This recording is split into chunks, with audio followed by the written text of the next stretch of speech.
节骨寺是节骨镇的3大名寺之一。早在吐蕃藏王不得公家时期，藏族的原始本教已传到玉树地区。相传公元前1世纪，节骨寺是个本教寺院。节骨寺全称噶杰古敦珠岭，意思是噶杰古一城州。噶是藏族远古4大氏族的姓氏的一个分支，藏语叫木查噶。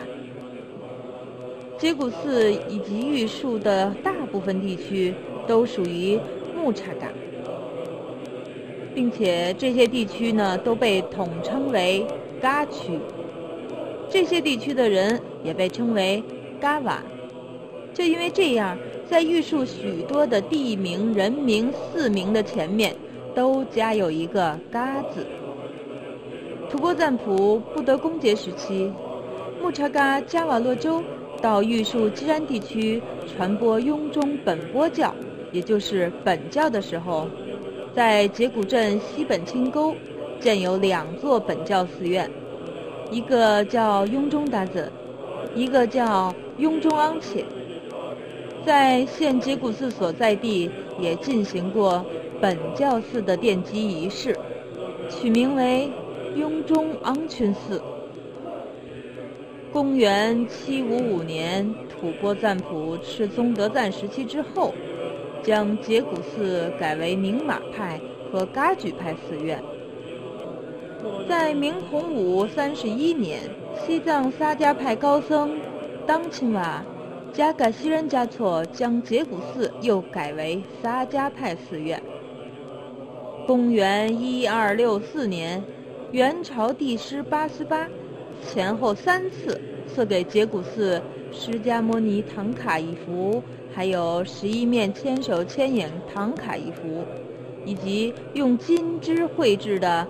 8宝杖孤主唐卡一幅和护法布扎、金刚面具等，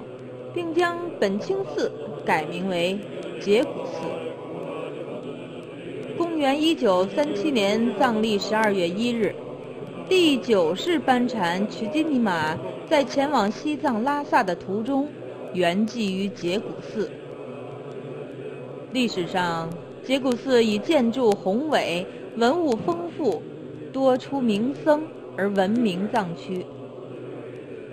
节骨寺的僧舍上涂着红、白、蓝3种颜色，这是撒迦派的标志，其意义象征着文殊、观世音和金刚手菩萨。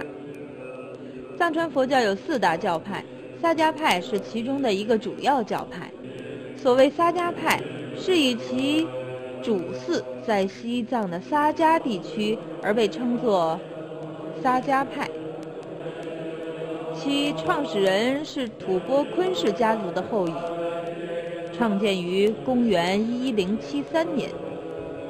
到贡嘎宁波时期，就形成了完整的教义和教派，因此把它尊为撒迦5祖中的第1祖。从13世纪中叶到14世纪中叶，在撒迦第4祖贡嘎坚赞时期，借助了元朝的势力和扶持，撒迦派在西藏形成了一个很大的势力。撒迦派的第5祖八思巴被元朝皇帝忽必烈封为帝师，进而又封为大宝法王，统领着西藏13万户，监管元朝的宗教事务。八思巴在西藏僧俗并用，军民兼摄，开创了政教合一的先河。撒迦派的主要教义是以道果、教授等密宗教法。节骨寺是玉树地区最大的一座撒迦派寺院。节骨寺的主体建筑有桑州嘉措经堂、讲经院、弥勒殿、大昭殿等建筑，后来又形成了文保监供、迦纳活佛、扎武麦根等转世活佛的系统。明清鼎盛时期，僧侣多达1000余人。1980年重新开放，重新修建了大经堂、佛学院、弥勒殿、大昭殿、护法殿、佛塔和僧舍等。羯骨寺大经堂的名字来源有个传说，当初撒迦大堪布巴德丘君发誓要为羯骨寺修建一座大经堂，却一时想不出合适的经堂名字。有一天，在前往准备修建经堂的地方时，正遇上住在这里的一个牧户人家的老阿奶，正在挤奶。巴德丘君问这位老阿奶说：“老阿奶，你的奶桶可以装多少牛奶呀？”老阿奶回答说：“我的奶桶叫心想事成，可装进大海也不会溢出来。但如果只有几滴奶汁，看上去也是满满的。”巴德丘君认为这是吉祥的预言，便把经堂命名为桑州间错，即如意之海的意思。这座经堂是撒迦堪布巴德丘君和该寺的第一世迦纳活佛设计的，在扎武麦根活佛的主持下修建，至今已经有300多年的历史了。经堂建成以后，人们还发现了一个很奇怪的现象，就是在这座经堂里，当上千个僧众一起念经的时候，看上去也不会觉得太拥挤，而只有几十个僧人时，也不会觉得太空旷。这恰好印证了那个传说和如意之海这个名字。羯骨寺最有名的庙会是在每年公历的4月底举行，共修大威德本尊金刚，藏语叫羯骨周节。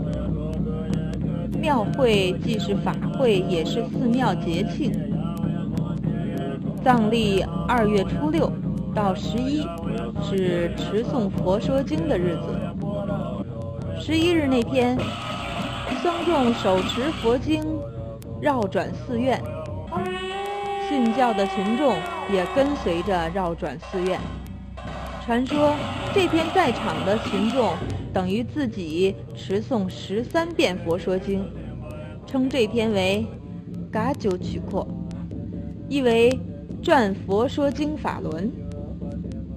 藏历的5月15到7月初1是僧侣的坐下修行期，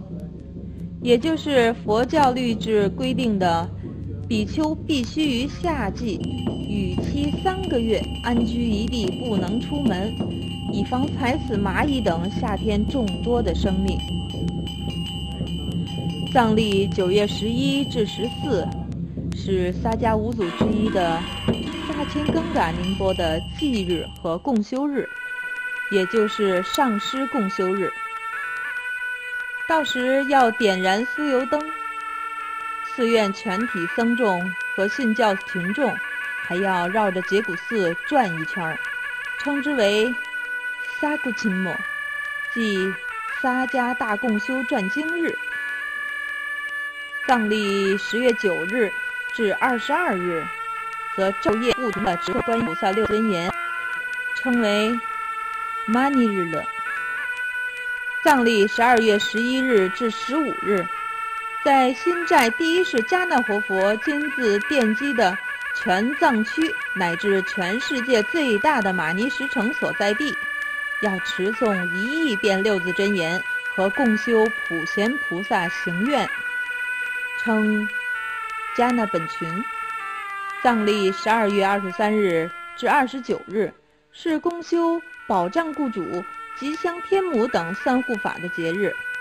要跳神驱魔，焚烧石子，祭祀鬼神，称为哥多。羯骨寺坚持每天早晨用2小时的时间诵经，为所有的3界众生祈祷。